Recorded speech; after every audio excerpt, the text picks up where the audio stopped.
9ই ফেব্রুয়ারি পর্যন্ত চলেছিল কলকাতায় বইমেলা, আর তার আগের দিন মানে 8ই ফেব্রুয়ারি আমরা গেছিলাম। তো এখন বাজে ওই 3:30 মতো, আর আমরা উবেরের জন্য ওয়েট করছিলাম। মাসিদের বাড়ি থেকে যেতে ওই ঘন্টা দেড়েক মতো লাগবে করুণাময়ী, বাট আমরা উবেরে যেহেতু গেছিলাম তো তাড়াতাড়ি চলে গেছিলাম। মেলা তো শুরু দুপুর 12টা থেকে, বাট আমার যেহেতু সকালে ডান্সের ক্লাস ছিল তো ভাই আর আমি প্ল্যান ছিল যে আমি ক্লাস থেকে আসলে তবেই বেরোবো। আর এখানে মেলায় এসে যা প্রচণ্ড ভিড় দেখলাম সেদিন, জানি না কেন প্রতিবার এরকম ভিড় থাকে, তবে সেদিন আরও মারাত্মক ভিড় ছিল। প্রথমে গিয়েই আমরা এপিজে আব্দুল কালামের একটা বই খুঁজেছিলাম আর সেটা পেয়েও গেছিলাম।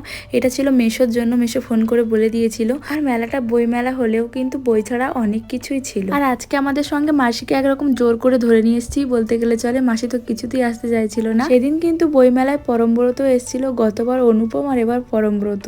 এগুলো বই মেলার সঙ্গে সঙ্গে কিন্তু একটা ওপরে পাওনাও বলতে পারো। যাই হোক, তারপর চা আর পিৎজা খেয়ে লাইন দিলাম পত্রভারতীর স্টলে ঢোকার জন্য।